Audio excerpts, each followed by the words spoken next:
Okay, great. All right, welcome everyone. Yeah, so we'll get started with icebreakers. You can put your name, pronouns, organization in the chat, and also your favorite restaurant in your town. And of course, I didn't really put a lot of thought into my own favorite restaurant in my town. I hate to say it, but I don't have a lot. I actually think my favorite place to go out to eat is actually from some of the vendors at the farmers market. I think they have some of the best food in Boulder. So looking forward to reading what you guys put in the chat. And hopefully when I get to visit you guys someday, I can eat there. Okay, sharing my screen. Can everybody see that? Great. Okay, cool. All right, so this meeting is mostly going to be an open time for you guys to ask questions about all of those new materials that we published on March 17th when our new tax credit rule went into effect. So for those of you who have gotten into all of those materials and have been able to take a really close look, this will be a great time to ask the nitty-gritty questions. For those of you who maybe haven't dug so deep, it'll be a good chance to hear what other people are asking. It'll be a great chance for us to hear if there's any typos, if there's any links that are broken, if anything's confusing. We've taken a lot of time to get these things up and hopefully perfect, but we always miss things. So other friendly reminders here. Your quarterly reports are due in a month, more or less.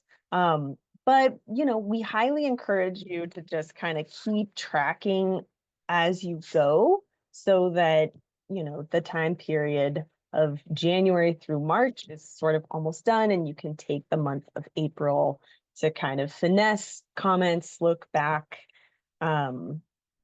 reflectively and add to that narrative. But again, you do have a full month after the quarter to submit your report, and we do expect those to be on time. Everyone has done a great job submitting invoices. Awesome work. Keep that up. And I do just want to say it's been sort of conference season here at the Department of Ag. The winter is usually when all the farmers meet. And I know a lot of you have been doing attending of a lot of those conferences. And we've heard through the grapevine that you're doing an amazing job representing the Community Food Access Program and the tax credit program. So I just want to say a special thank you to everyone who's out there in the wild being observed by other members of CDA who are really saying amazing things about the way you're representing the program. So thank you.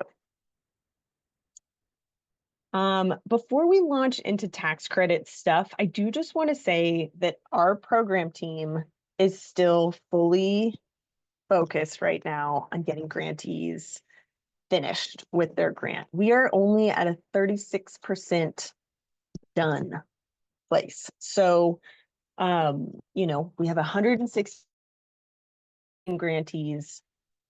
The vast majority of those still have not completed their spending, or if they have, they haven't, submitted the documentation. So this is where we are putting a lot of our energy in the next couple months before we will have to shift our energy to reading tax credit applications. So I just want to say that this is a big priority for us now.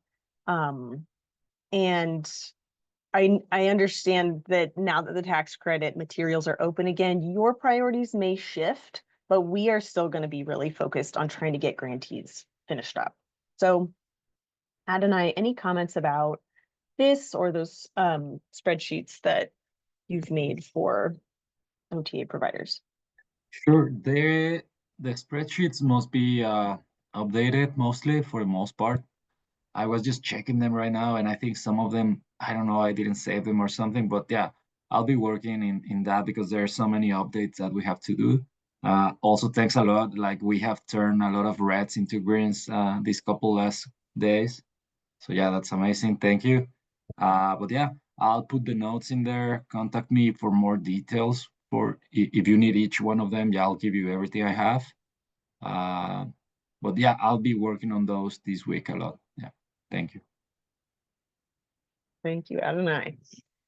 And again, we are recruiting help from other areas of the department with the extreme volume that's coming in. So if you receive an email, or if you're helping a grantee who receives an email from Jody Walder, Sarah Miller, we may even be bringing in Georgina to help us out too. There's just an extreme volume of paperwork. So yeah, they all should CC Adonai, and that should be your clue that, you know, this is a legitimate person working on this grant. But if you're ever wondering, feel free to ask.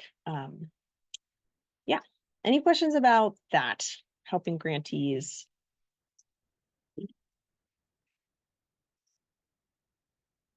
Okay. All right. Well, yeah. Now, yeah, I'd love to just open up the floor to any comments, questions, clarifications you have about the new tax credit materials. Hopefully everyone's taken a look at them. What do you guys think of the new application?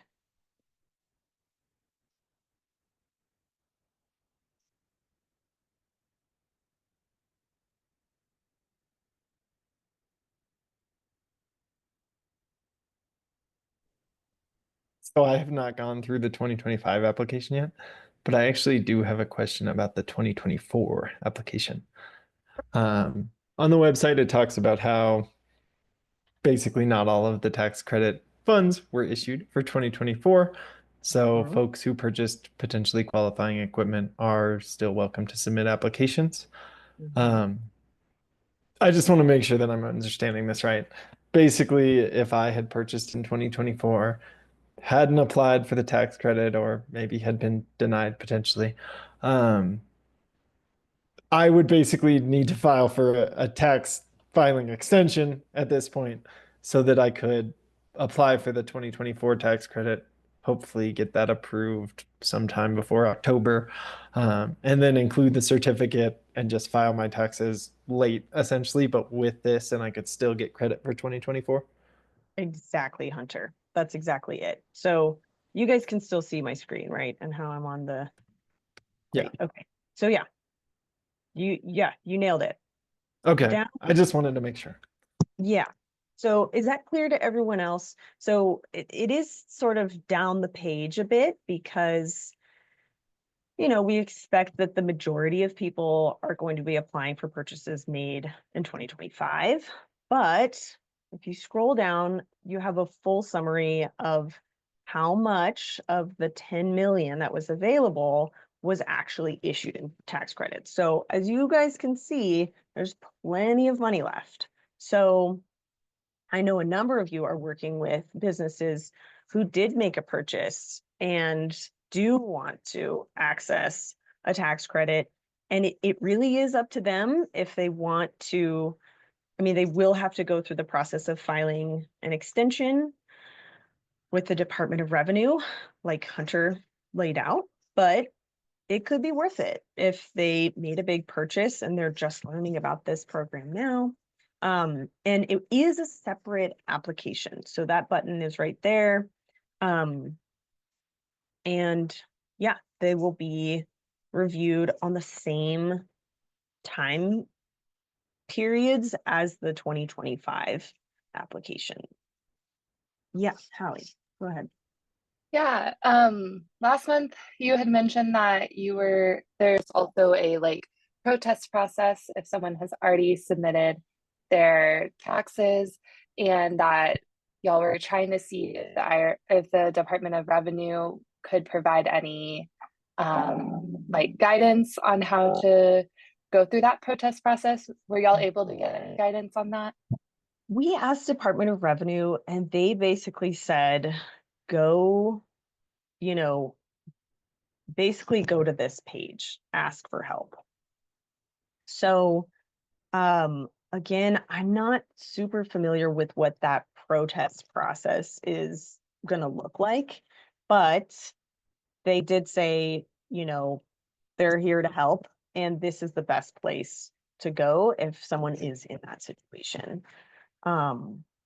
They did mention that, you know, if you file a protest, and I'm kind of guessing here, so bear with me, but I think the protest would be best to initiate once they have their tax credit certificate. So doing a protest now before they've submitted an application or before the application has been reviewed or approved, I don't imagine will be the right order of operations, if that makes sense. I think it's and again, Department of Revenue has just told us, send them to us, send them to us. So that's what we're doing.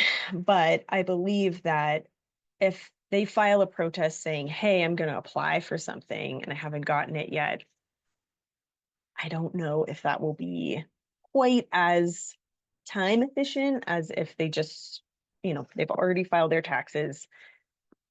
They submit our application, they get a credit certificate, and then they submit the protest with the certificate. Because, yeah, ultimately, the Department of Revenue has told us they will default to what CDA communicates to Department of Revenue. And if someone is protesting and there's still nothing that we've communicated to them about that business receiving a tax credit, yeah, it will result in that protest being denied, I think. So does that help? Yeah, that's helpful. Thank you. Lauren, go ahead. Hi, yeah, so I was comparing the new application to the worksheet that one of the teams created that lined up with the old application and just kind of comparing questions to see if there are any new ones or different ones. And one that I noticed that is new, I think, is a question that comes right after, it's kind of in the equipment purchase category. And it says, was this equipment primarily used for eligible activities? And if that is new, I'm curious what the CDA is looking for with that question. It seems a little repetitive to me from some of the previous ones and the subsequent questions. So just wanted to hear your thoughts. Yeah, so sorry, I'm trying to get to that question in the application. I don't know why it's not popping up. But I'll just jump back here. So primary usage, that was one of the bigger changes from the old rules to the new one. So the reason why is because we were seeing applications that sort of barely snuck in, right? Like businesses that largely focus most of their activities towards a higher income population, buying a piece of equipment that is eligible and sort of sneaking in on a technicality that, like, you know, a very, very, very small percentage of that equipment would be used to actually advance the goals of the program. So primarily was added as a criteria for all equipment must be primarily used for eligible activities. You know, there was discussion about should it be exclusively used, but that felt a little strict. Definitely hard to enforce. So yeah, I think you're all familiar with what is a use of the equipment towards the goals of the program versus not. And I think we have, where did we put this? I think this is on the frequently asked questions page. Equipment usage. So this spells out what would count as an eligible use and what doesn't. But you all know prepared foods, sales to higher income communities, you know, charitable food outlets. These are outside the scope of the program. So what we're looking for is that the equipment they purchased is primarily used to advance the goals of the program. So does that help? Yeah, that's helpful. And seeing the Q&A right here is helpful because I think the word activity is going to confuse people. Because yeah, especially if I was like a farmer, I'd think like, oh, I'm using this thing to grow food. And maybe not immediately linking that to it's actually the sales outlet and the sales channel that this question is asking for. That's the activity that they need to cite and explain. Yeah, and with the farmer application, you'll see that they do have to spell out all, yeah, Chelsea's nodding. Okay. They do have to spell out all of their sales outlets. So hopefully that, you know, right. I think we steered away from having them spell out the specific uses of their farming equipment because yeah, that's going to get into the weeds, maybe literally, with how that equipment was specifically used. And what we care about is where was the food that you grew with this equipment sold? So yeah, and right, in a certain way, that one question, was this equipment primarily used? That is sort of this checkbox of, I understand that this program and this tax credit is for equipment that advances the goals of this program. And yeah, it's an opportunity for someone to say, maybe this isn't for me. So I hope that Okay. helps. And so, sorry if I'm like just going too in the weeds, but just to clarify, if a small food retailer was answering that question, they just purchased some like refrigerated produce display cases, and the answer that would make them eligible for this tax credit would be something like, we use these new refrigerated produce display cases to store fresh, healthy produce, which we intend to sell in our low income, low access community, something like that. What we're looking for with retailers is mostly that you're not using your refrigerator to sell beer. Got it. You're not using your grab and go display case to sell, you know, prepared food. Yeah, that sort of thing. So maybe the box is a little too big. Like maybe we're kind of just looking for a yes or no, but we wanted to allow people to expand upon it if it's sort of a maybe. So we can shrink the size of that box if you think that would help people understand that we basically want to understand that they understand what this program is for and what they should be using that equipment for. Because this is the toughest part about this program is once they get a tax credit for equipment, yes, we will follow up with them. We will ask them surveys, but we don't know how they'll use it. And we don't have a lot of firepower to really enforce that this is being used appropriately. So the best we can do is kind of try to check up front and weed out people who are trying to sneak through for equipment that isn't really going to help a low-income, low-access population access more food. So that help? Yeah, thank you for talking that through. That helps a lot. And I feel clear on how to kind of like explain that to businesses when I'm helping them. Great. Yeah, thanks for that question. And that is, yeah, that's a big area of change with the new rule. Any other questions? I also had a couple of retailer focused questions.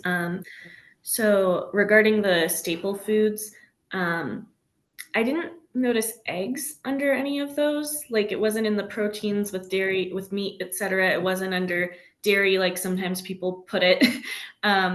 Is that not considered a staple food if it was refrigeration for displaying and selling eggs?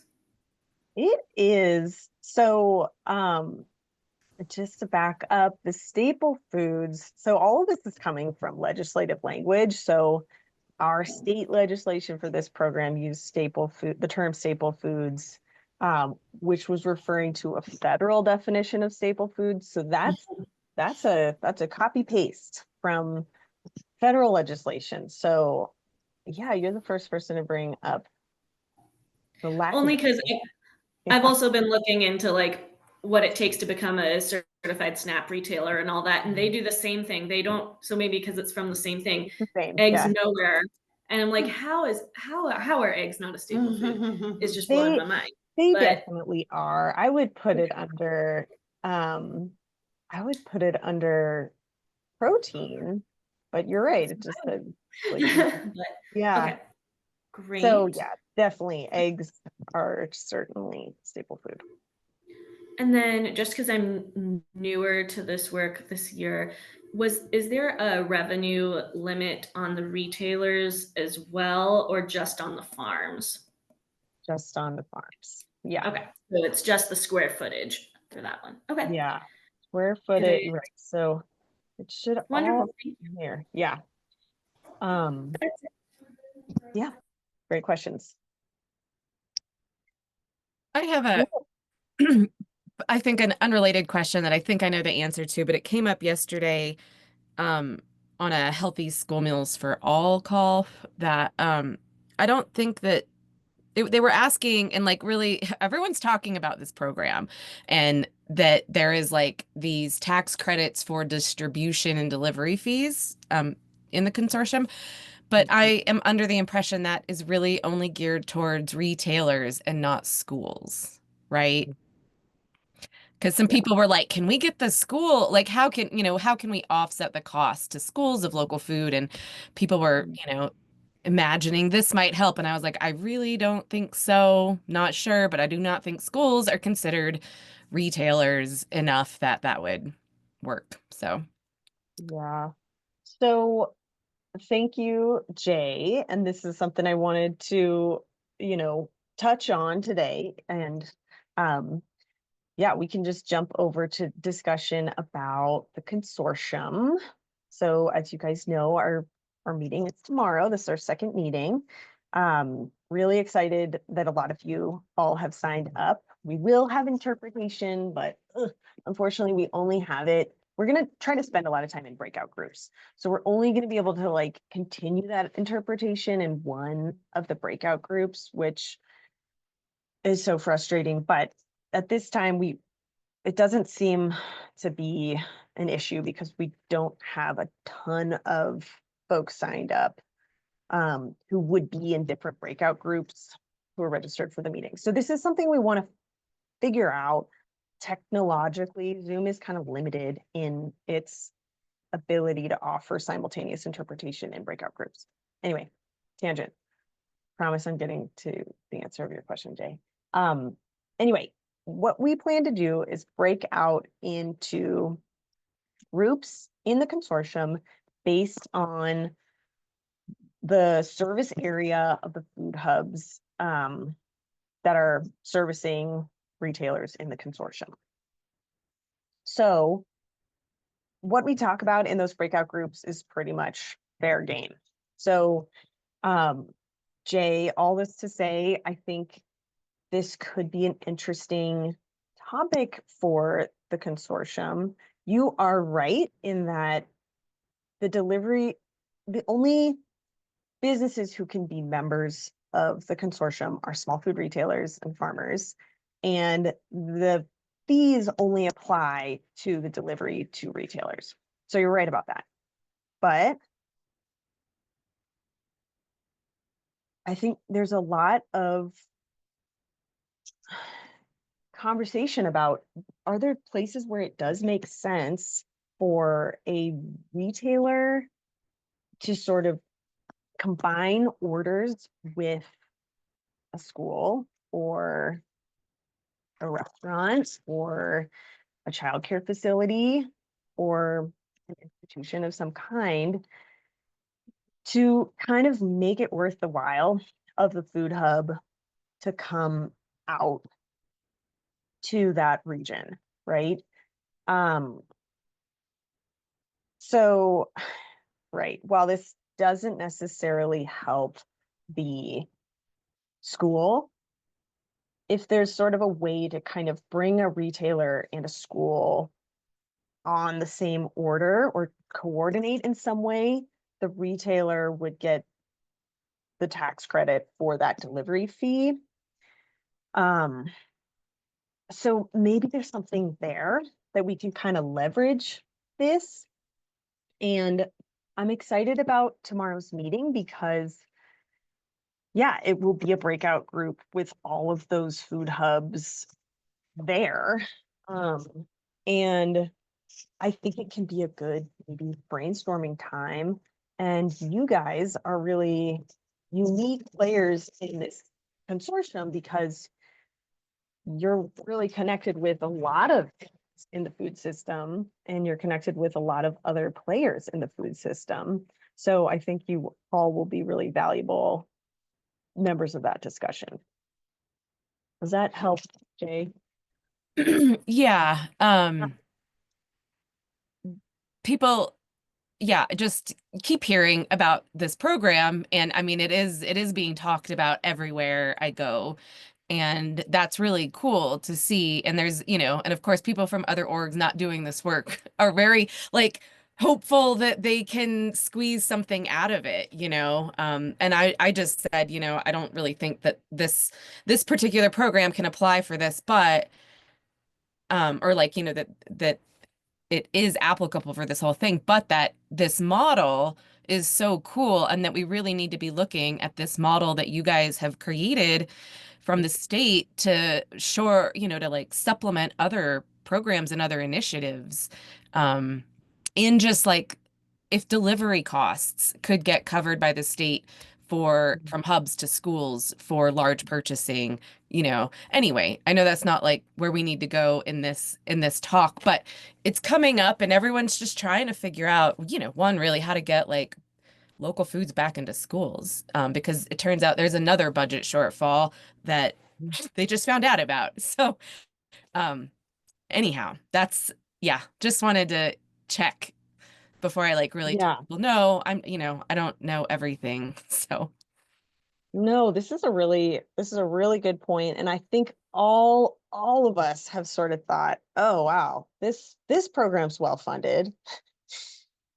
In this culture now of funding shortfalls, whether it's state shortfalls or federal shortfalls, it is kind of like, how do we fill these needs? And so, as the project managers of this program, like we do have to strictly follow the law, like the language used in legislation. And as you all know, that's that's pretty important. But this is why it's really exciting to have all of you as partners, because you're all very creative. And the more you know the rules of this program, the more you can kind of see where other players in the game can maybe benefit, maybe just indirectly. So I welcome ideas about how this could play out. Of course, as state employees, we're going to have to, you know, stick to the rules here. But right, we do want to see this have a ripple effect, if it can. So thanks for bringing that up. Okay, did I miss something in the chat here?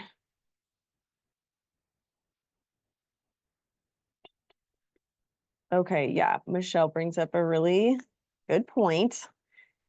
Right, this is a tax credit, not a grant or a reimbursement in other ways. So right, it is tough to, right, they wouldn't even be able to access it even if they're explicitly stated as eligible, because they are not for profit organizations. But I think there may still be something there with yeah, food hub, and I think talking directly to these food hub managers can kind of like get the wheels turning about, are there schools that need access to healthy food, local food, that could kind of piggyback in some way off of, you know, for example, Farm Runners, which is based in Hotchkiss, is now delivering to New Club. Done at least 2 deliveries there to one of our consortium retailers. Yeah, all right. I think it would be in everyone's best interest if there was another account in Nucla, another, yeah, a school to buy from there, to one, make it worth Farm Runners' while to go all the way out there, and yeah, just expand sales for farmers.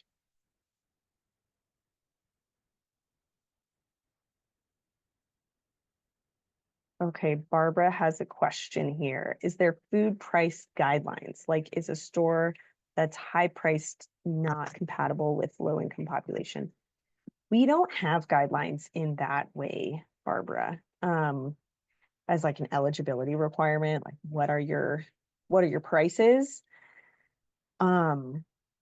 So yeah, that's not one way we determine who's eligible or not. Thanks for answering that, Jay. Okay, thank you. Okay, what other questions can we touch on about?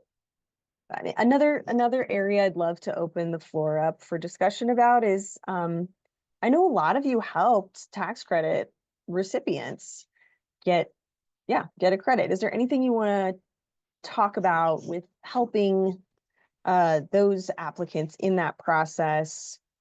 Anything that's going to sort of shape your plan for going forward with outreach for this tax credit?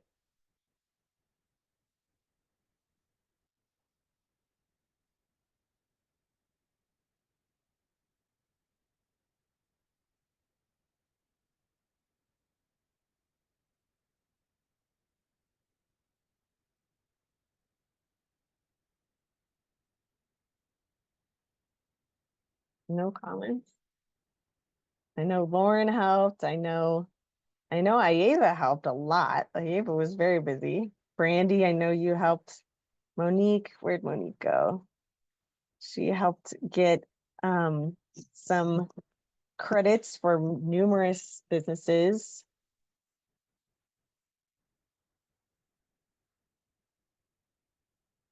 Just a chance to share with anyone else. Yeah, with the rest of the group. The takeaways. I have a question that's unrelated. And it's, you know, I last time I visited the site, none of the changes were up. It was like nothing was there. And so I'm just now kind of poking through it and see that the application, like I can't even get into the application. Like I clicked like the first 6 buttons or something and says next, and then it's like invalid. You can't get into here. And I'm just wondering, do I need to create a login, and how are we really gonna like, is it okay if like me and my team create these like logins just for ourselves? Is that going to mess up the system if I want to look at that? Because I can't even look at it at this moment. No, yeah. So what, first question, Jay, are you getting this error message? Are you seeing my screen? Yeah, that's what I got. That's weird. Okay. I don't know. I don't know Yeah, what's we're going on. seeing that too, Mickey, when we try it over here. Same Okay. message. Let me figure out what that error message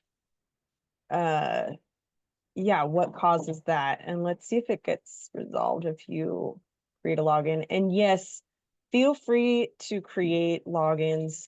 There's also, I sent a test link to a lot of you guys. I think yeah, so that test link is another great way to sort of look through, fill things out, play around with it. Again, we do recommend creating a login because then people will be able to save their work. I'm just going to go ahead and see if, and right, Jay, as you mentioned, all of these questions are meant to prevent people from even wasting their time filling out the application if, yeah, if they don't meet sort of like the basic. Let's see. Okay, so it did resolve when I logged in. So let me follow up with our tech support on why people are getting an error message if they're not logged in. And I will figure that out and get back to you guys. Once you're in though, yes, you should feel very welcome to play around with the application. Yeah, see what it's like to actually fill it out. Go into all of these sections. You'll notice like different questions are asked based off of what kind of equipment you select, that sort of thing. I also recommend hovering anytime you see an eye, hover over that. That can help. So, Lauren, I don't know if you notice that, but eyes are meant to sort of answer common questions. We've got the character limit, listed in that ghost text. So yeah, please play around in it. And, it won't mess anything up. Even if you submit a test submission, it shouldn't be a problem. But you can also get pretty far in this without pressing the submit button. So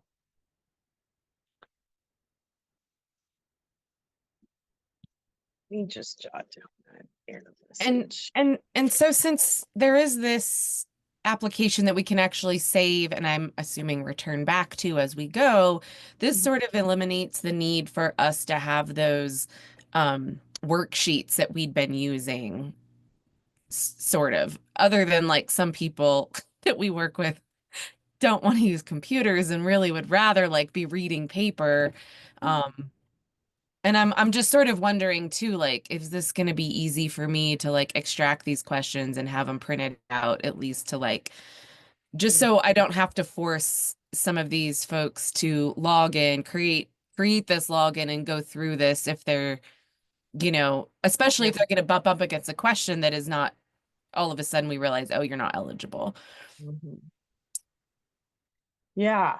So another thing,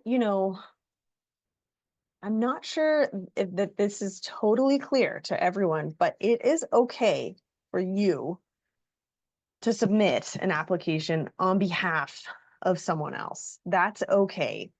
You shouldn't feel like it has to be from their email address. So if it's simpler to kind of manage that for them, and again, that's up to you. You are welcome to do that. In terms of ease of printing it off, I don't know how easy that will be, Jay. Unfortunately, this is an extremely branched application. There are numerous, you'll see here, like, if you select other, 3 more questions populate. And then this looks like it's the end of the page. It's definitely not. This is sort of the beginning of the page. So these questions are different if you select your retailer or a farm direct retailer or a farm. So yeah, I think it may, I mean, using those worksheets, the vast majority of the questions are similar, but there are areas where we've decided to drill down based off of the way people respond to one question to minimize the back and forth that we need to have after the fact, which will speed up the process of actually issuing those certificates. So, what are your thoughts about that, Jay?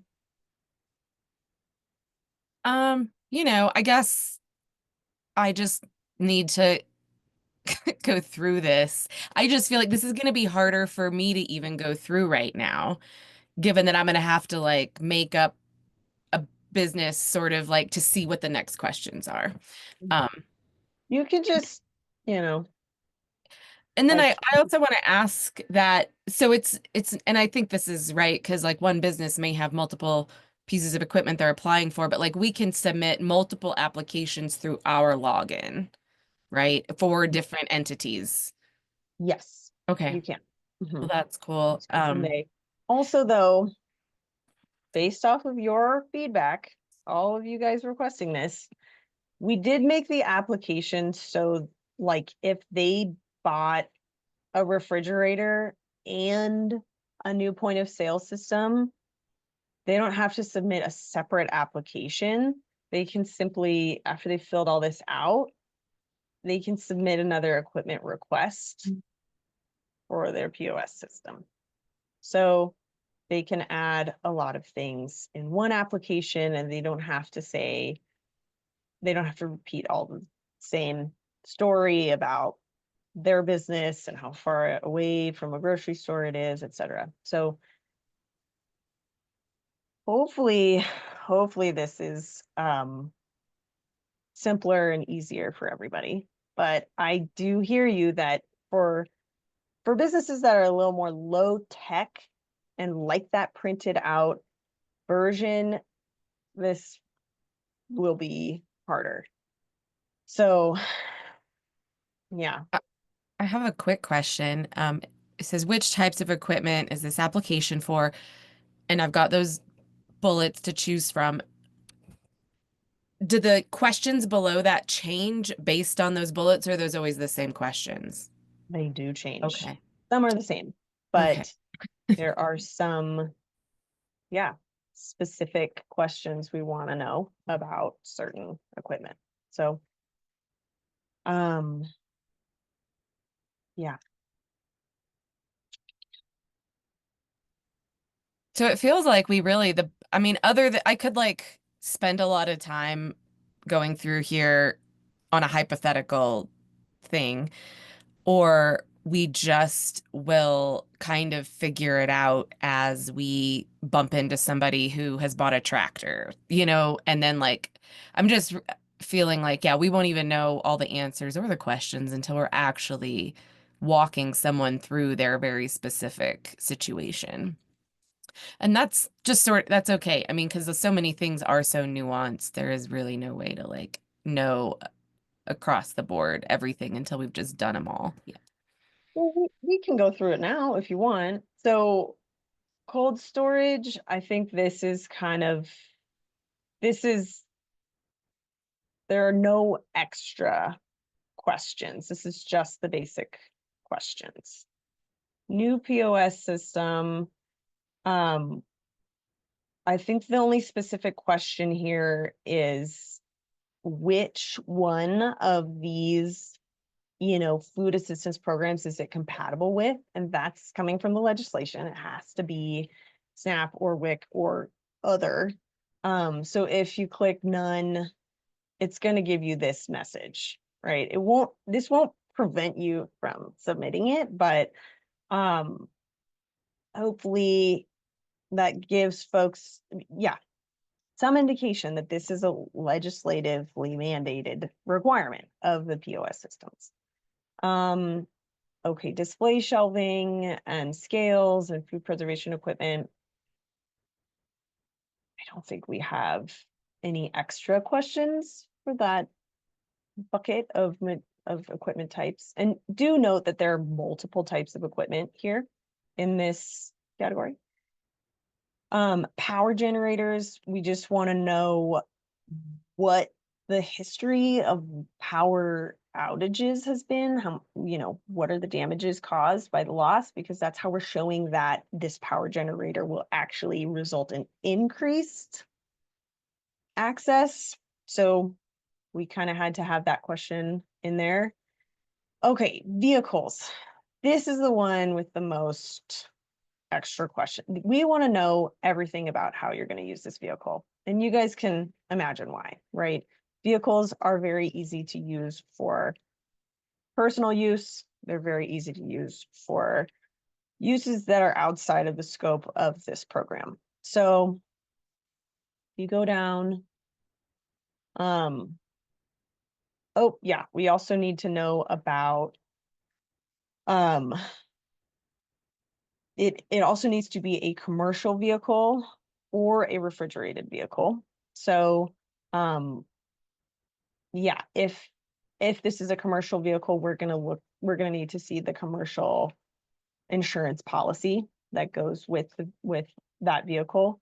And if it's a refrigerated vehicle, we want to know what the lowest temperature vehicle can maintain and pictures of the interior of the vehicle showing those refrigeration units. So, right, and then as I was saying, we want to know all of the uses of the vehicle, and we want to know a percentage of the vehicle's use for each use. So is this a little bit extra? Yes. But this is definitely an area that the Department of Agriculture is concerned gets a little bit abused because of, the way vehicles can be used for a lot of different purposes and the way it's allowable for someone to purchase a piece of equipment by financing it, right? So we're going to ask a lot of extra questions about vehicles. Other equipment, this is kind of that catch-all bucket. We don't have any other specific questions for that. And then farming equipment. Farming equipment, has this equipment usage based off of sales outlet. So Jay, hopefully that helps to cover all the extra questions based off of this equipment, but you're very right that you might not select through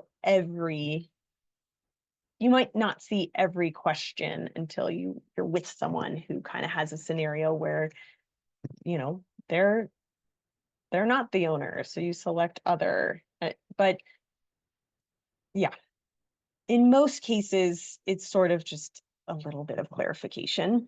And we can always reserve time to talk about your questions about the application, either in these meetings or outside of them. So thanks for giving us an opportunity to kind of get into the application. Thank you for going through those, Mickey. That raised a couple more questions for me. One, for vehicles, is there, because you're delineating how much percentage it's used for each activity, if it's going to be used for some activities that are not eligible, is there like a threshold of how much of it, it needs to be more than half used for eligible activities or whatever? Because I could foresee like someone who has a small market, and, is using a refrigerated vehicle for their produce, for getting it around places, but maybe they also have a catering, service Yeah. that does prepared foods that wouldn't be eligible. Is there like a threshold percentage so we don't waste So people's primarily, time? Primary. Okay. so if we're taking, if you had to put a number on primarily, a percentage, what would you say that is? More than half. Over half. Yeah. Yeah, there you go. So Yeah. that's Great. And then for the farms, I know that they need a letter of support from a retailer that they sell to. Do they need one from each or just one? so technically, and Jay, this is helpful to pass along to Ayeva. Like technically they need one to be eligible, but It'll support it further kind of support. depends on the percentage of the usage, right? So if there's one retailer and 51%, sorry, more than half of the use of the equipment is going towards that sales outlet, then they just need that one. But if it's multiple, to kind of get them to that primarily used, then we'll need to see a letter of support from each. Great. Thank Yeah, big questions. Brigida. Yeah, I apologize. I just have some confusion around the multiple whether it's equipment or POS system, or it seems like you can choose one.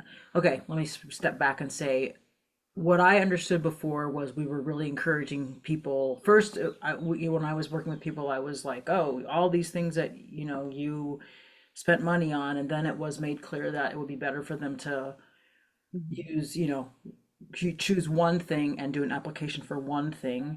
And then now it sounds like we're back to the ability to do more than one item per application. And I'm just curious, Yeah. what what are we actually saying? Yeah, great question. So basically, the reason why we had that is because we were limited by our technology.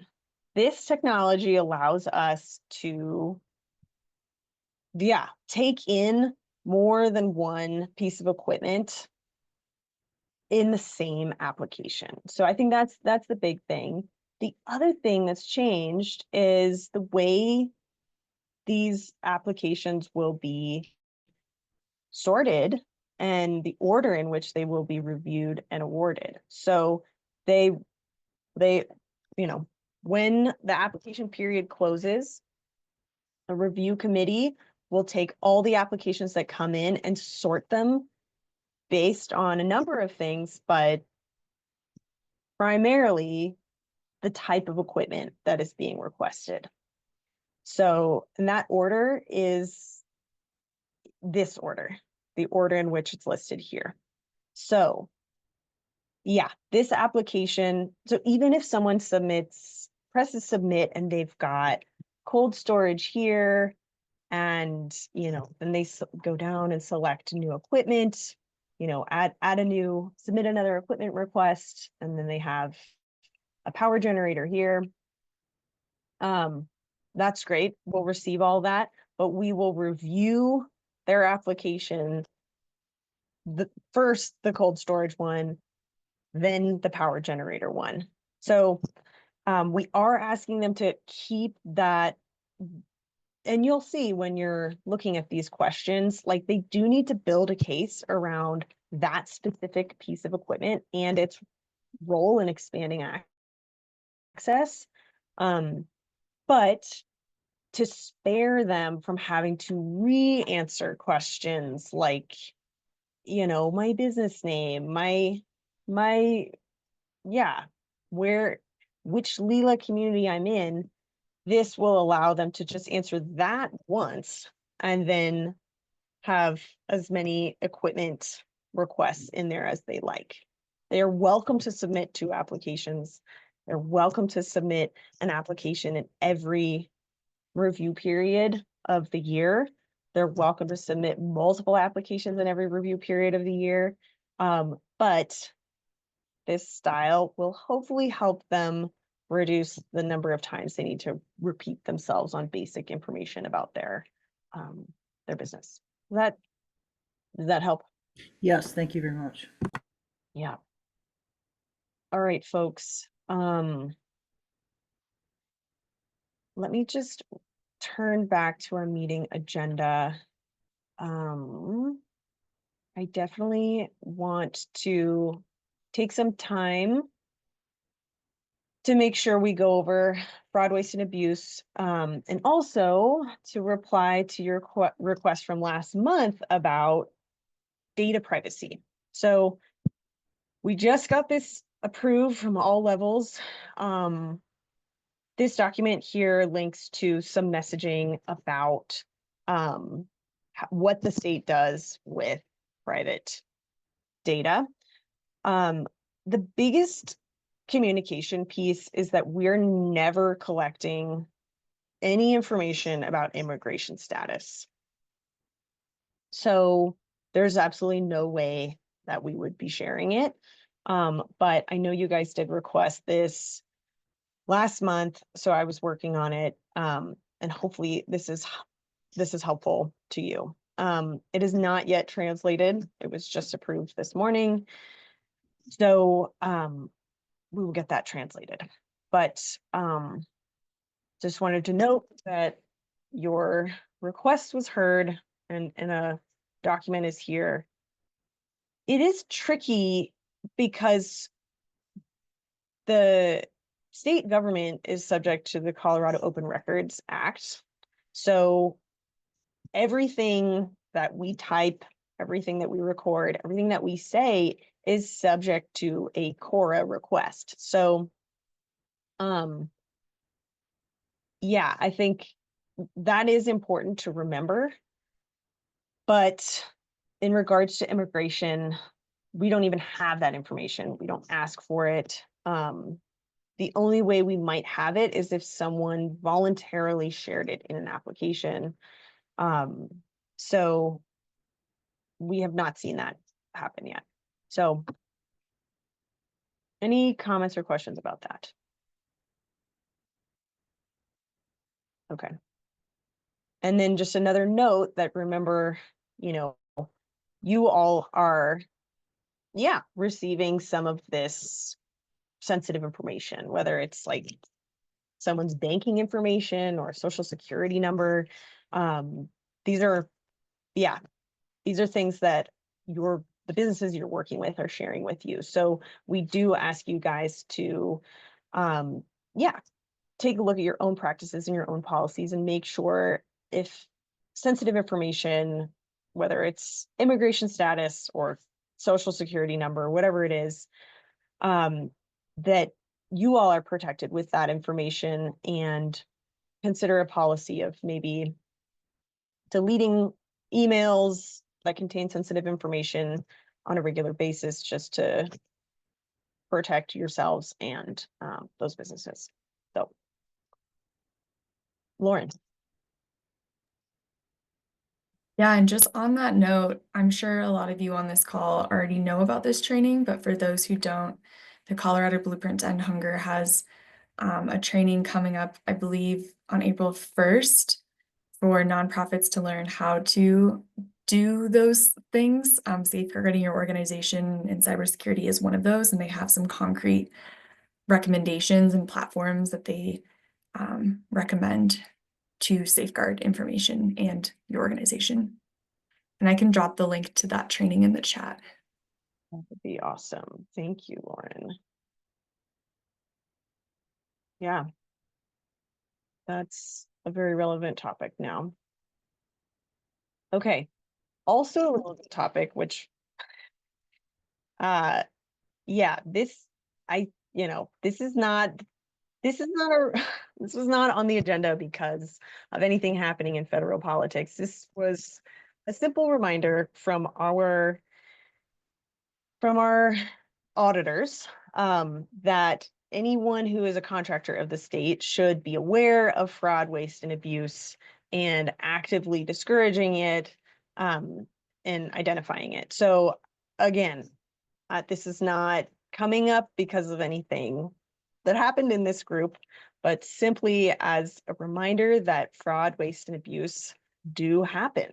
And yeah, we're entrusting all of you to help make sure these taxpayer dollars are spent appropriately in a way that's helpful, and not being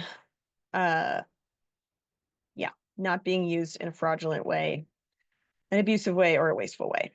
So you can read what fraud is. And yeah, keep an eye out for it.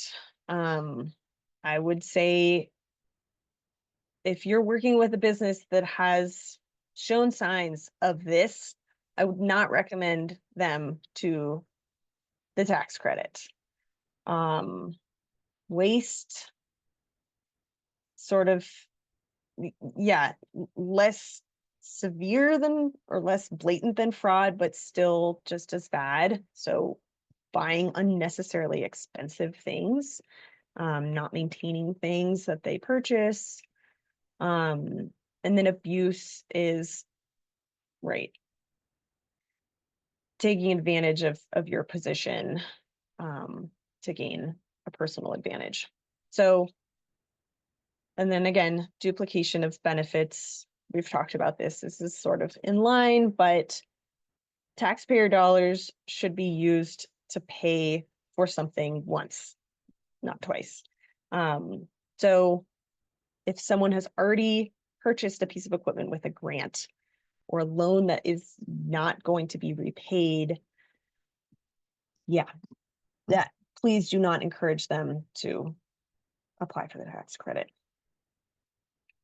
Any questions about fraud, waste, and abuse? Okay. All right. Just wanted to make sure I got that in. And then as always, I've got what I see as outreach and TA priorities right now. This may be different based off of your particular region. But again, still at the top of the list, I have supporting our grantees finishing their grant. So you may see that I had this very ambitious goal that we'd get to 75% completion by March 17th. I'm always shooting for the stars, guys, but we only got to 36% by March 17th. So yeah, our new goal for 75% completion for grantees is June 30th. That would be awesome. So help us get there. And then of course, with, our new tax credit materials, it's open season on promoting this. So go for it. Keep your questions coming. And then with the consortium, we've got links to all those resources that consortium members have access to. Really excited for those of you who are planning to attend the meeting tomorrow. I do just want to make a friendly reminder that we are trying to create this space for by and for consortium members. So if you find yourself dominating a conversation, doing most of the talking, maybe just kind of check yourself and think, hey, has that retailer said anything yet? So that's all I ask there.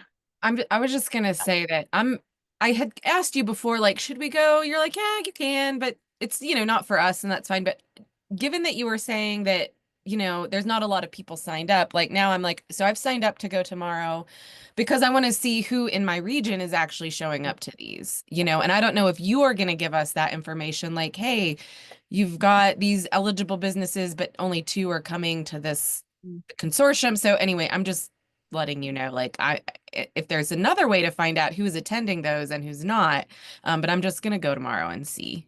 And then possibly be able to talk to the retailers I'm working with more about it and encourage them once I've been to a meeting. Yeah. And I think we're a little lukewarm before the first one, not knowing if anyone would show up.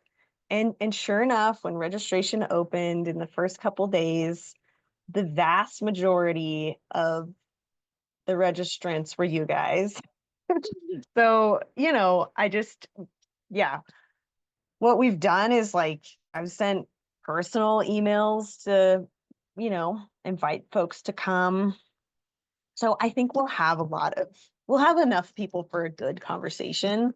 But this will always be a fight, I think, to get a busy store owner, a busy farmer to attend a webinar, right? So, yeah, I think it's in all of our best interests to make sure that the consortium members actually feel like this is a useful time for them.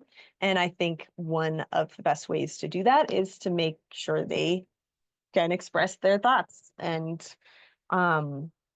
yeah, take the conversation in a direction that they want to go. Registration has not closed, Ari, so I can send that to you. Did I put that in here? Do they need to be, because I imagine some people have signed up for the consortium who haven't been to a meeting. Do they need to be coming to these consortium Zooms in order to be eligible? Or can they still just like, oh, sign up, not attend the meetings, but apply for those other tax credits? They can do that. So they have to apply. We do check that they are eligible. But if they got a grant or they got a tax credit, we just automatically enroll them and they're consortium members. And yes, we're inviting them to come to these meetings. Obviously, not everyone can make the meeting. But yeah, they don't have to be active attendees of these consortium meetings. And again, we're hoping that this consortium evolves, right? Maybe there are some project groups that want to meet more frequently than once a quarter. Maybe there are some regional groups that want to meet in person. It could go a lot of different ways. So yeah, we are really grateful that you all will be there. We do want you all to know about what the consortium offerings are, so that can kind of be in your suite of things to be promoting as you're out and about. So yeah, we're going to do our best to facilitate a good discussion. And I think all of you attending will be a really valuable thing, whether as participants or just listeners, especially in these, I don't want to say region specific because they're humongous regions. They're service areas, but yeah, a little bit of kind of geographical cohesion can hopefully form in these breakout groups. So yeah, Michelle. I just wanted to flag, there's a couple questions in the chat. I just didn't know, you've got a lot going on, so I didn't want to answer them. Bad chat reader. Thank you for flagging those. You guys probably already know that by now. Okay, Eileen, is it possible to have a special login for contractors? I don't know the utility of that, Eileen. What are you thinking about with that?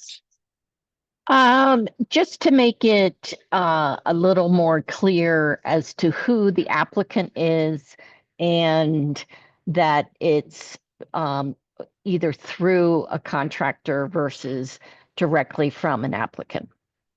So it could be as simple as just having a very simple different login. That's all. And then I don't know if it might help on your end by identifying, you know, these test applications, you know, that's going to make it easier for you all to kind of sort through what's just a test versus a real application. So the test login is a completely different link. So I will send that to you guys if you want it, if you want to play around with it. I think once you get in here, you'll kind of see how easy it is to sort of see what the questions are once you're in. Eileen, the first question is regarding, you know, did you receive help? So I think, yeah, have you looked at this application in depth yet, No, but I do know that I thought I heard that there was some confusion around knowing when it's just a contractor trying to, test the system versus a real application. Yeah. I think when you get in here, if anyone is feeling like that might be an issue, I mean, you can really see every single question without pressing the submit button. So I think for the purposes of folks just kind of getting in there, seeing what the application is like, what the questions are like, you're not at risk of confusing us.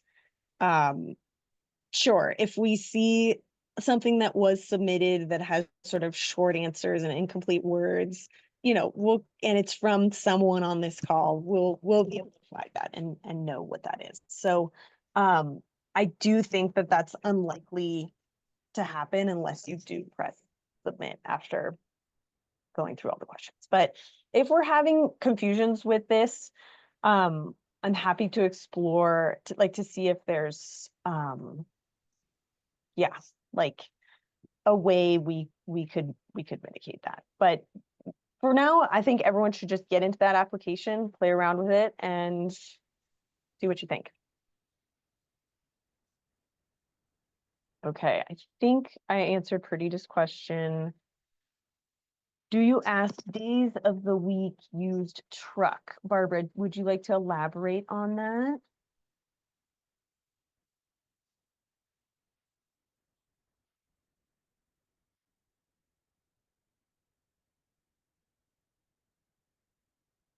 Okay, Barbara. Feel free to jump in if you want to elaborate more. Not, I'll move on to Eileen's next question. To what extent, if any, does our TA role include helping farmers, retailers access the capital to purchase equipment eligible for? Okay, does anyone else want to take this one on? Anyone have an answer for Eileen's question here? And just some background, I'm seeing a lot of enthusiasm around this, but this seems to be the big barrier for most folks, right?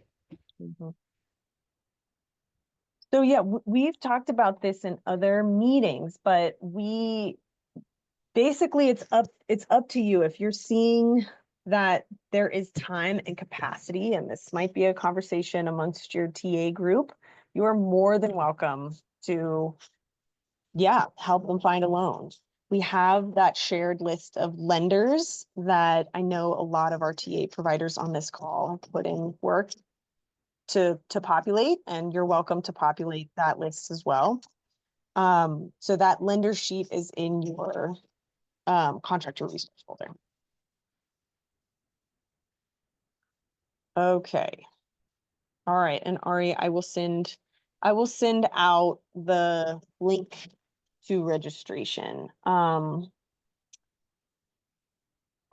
I think that's all the questions in the chat. What else can we talk about on any topic with our remaining time here today?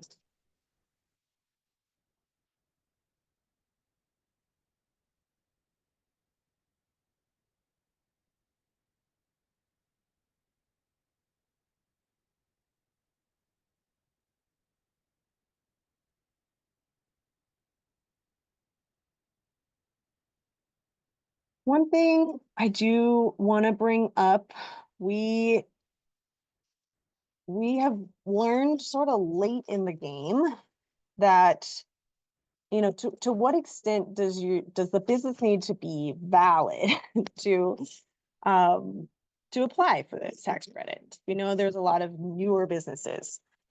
So what we learned in the last round of tax credits is the business needs to exist in Colorado's Secretary of State registrar. So yeah, creating that is fairly quick. I believe it's absolutely free. Someone can correct me there if I'm wrong. We do not I don't know about the actual registration, but when you renew, it's a very nominal fee, like somewhere between 10 and $25, at least when we do our renewals. Yeah, I believe Thanks. it's $10. Okay. Yeah. Thanks, guys. Businesses do not need to necessarily be in good standing. So if they are delinquent or non-compliant, that does not bar them from getting a tax credit. So that is a question we added to the very first page so that folks know that they need to be registered in the Secretary of State's office. But that is kind of new, I think, from the last application. We were sort of asking it as applicants were already awarded. So getting that squared away right up front is, yeah, I think we'll save everybody some time.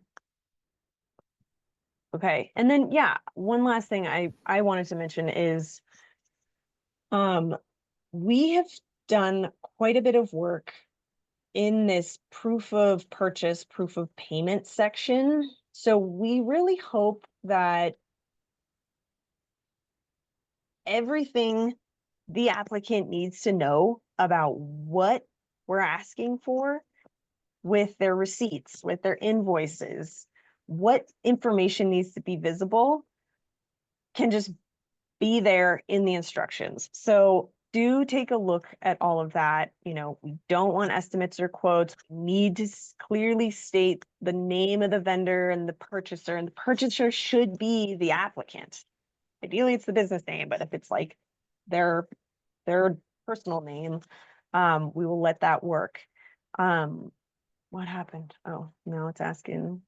So you can see how easy it is to upload a file. And then same with the proof of payment. So we're really hoping this save, I mean, most of the delay between when people applied and when people actually got their certificate was hours of back and forth asking for, yes, all of the requirements that we need for proof of purchase and proof of payment to be uploaded. And all of this is the same requirements as we are asking for grantees to prove that they spent their grant money appropriately. So yeah, take a look at that. And then just ample space to clarify anything. You know, what are the charges on this invoice? What does this mean? Yeah, Jay. This is off topic of that, but going back a little bit, you said, you know, a business needs to have filed with the Secretary of State.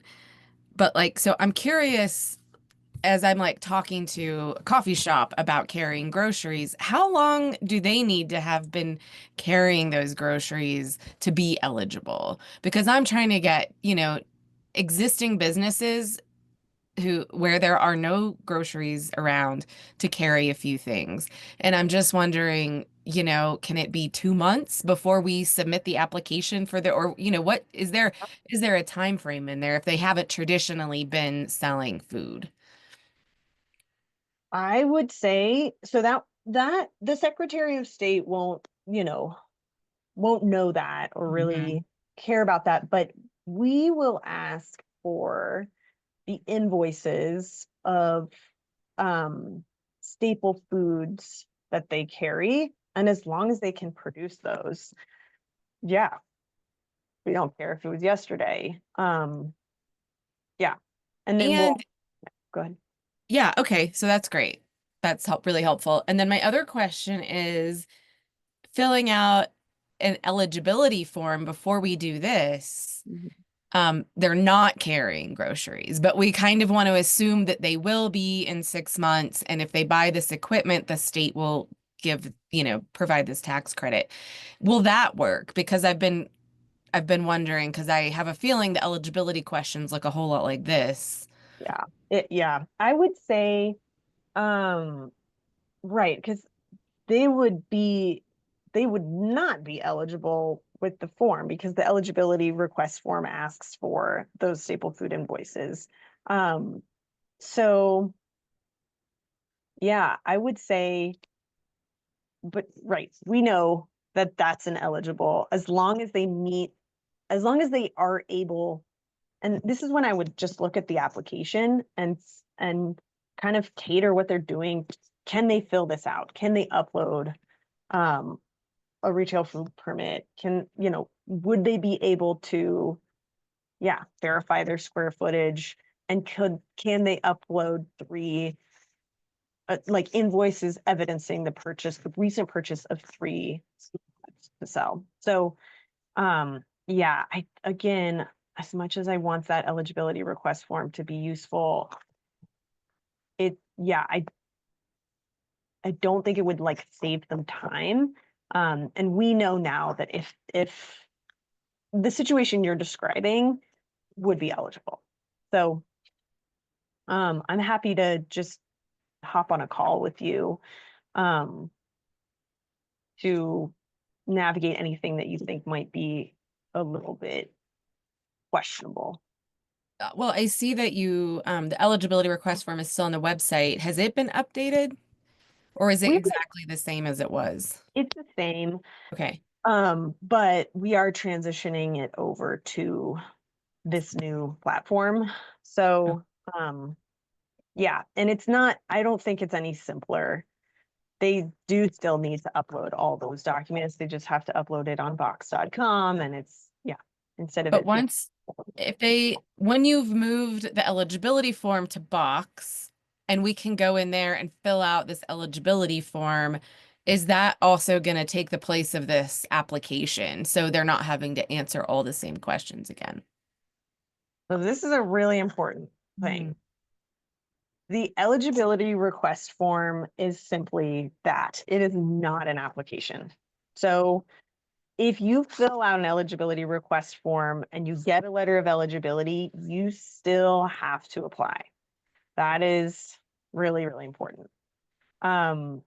We did kind of select some features so that, you know, if you create a login here, once it learns your name, it'll just auto-populate it. So there are some simple things that will carry over if you create a login, but I don't know how much time that will save them.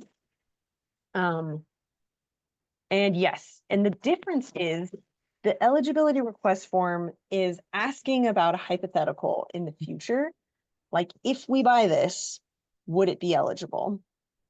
The application is asking for a fact of the past. What did you buy? How did it result in expanded access? So that's why we can't use language from an eligibility request form, because it's asking about the future and the application is asking the applicant to tell us about the past. Right. But like a bulk, at least probably half of this eligibility form and the application are the same questions, right? Like, is the business eligible? So you've basically said like, so I'm just curious, yeah, how much, I mean, and I guess it's just like we copy and paste from one thing to another, a lot of that information, or you're saying that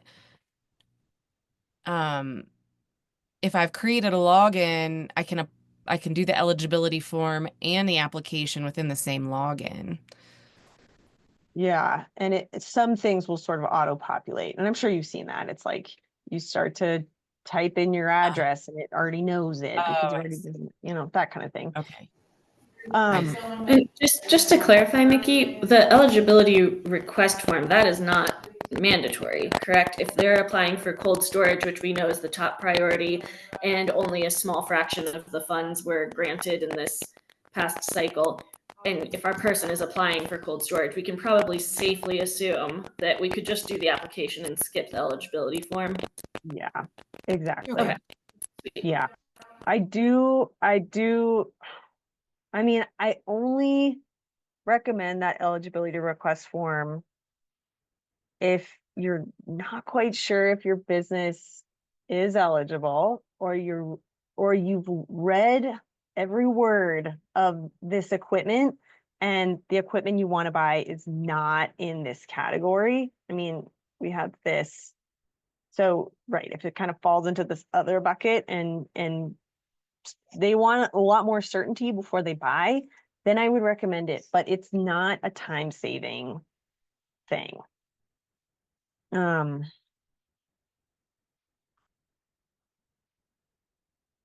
Let's see. All right, yeah. Businesses can sign up at any time to participate in the consortium. And yeah, another comment on that. We're transitioning all of our applications, of which we have like six, I think, between the consortium application, the letter of eligibility request form, the 2025 application, the 2024 application. We have a lot of applications and we're moving them all over, but it's taken a little bit of time. And we want to make sure they're perfect before we open them up. So that also made me think of one more thing. We are finalizing our impact evaluation form. It will also be on this platform. We are making it really short and sweet, but I'll let you know when we start sending those to our grantees. We will not send it to grantees who are not finished. We won't send it to grantees who just finished. We really want some time to pass after their grant so they can report back on the impacts of their grant. So thank you guys for a great meeting. Always super good to see you all and hear your comments. Reach out to all of us anytime with questions. And I can't wait to read about your restaurants. Okay.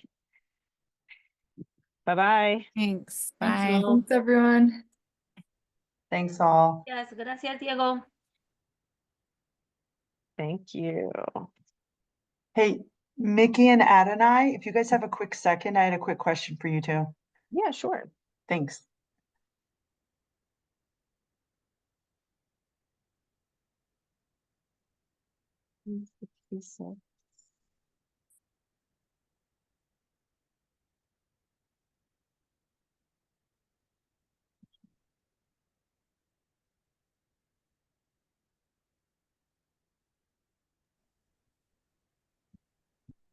I know you're writing down restaurants, Mickey. I don't want to. I know, this is important stuff. Well, I was just wondering if we could move up our check-in meeting earlier than 1. I just didn't know if you guys had time. It's not urgent. I can make 1 o'clock work, but if we could go, at noon or whenever, that would be great. But it's up to you. Yeah, let me look at my schedule. Yeah, I don't think I have anything else before then. What about you, Adonai? No, I think I should be okay. Okay. All That'd right. be amazing. So noon, you say? Yeah, would that work for you? Yeah. I'm just gonna, I'll shift yeah, okay. Yeah, noon works. See you guys in half an hour. Cool. Thank you so much. I appreciate it. All right, no problem. All right. Bye. Bye. Stay on here and keep writing down the background. City Jade Restaurant.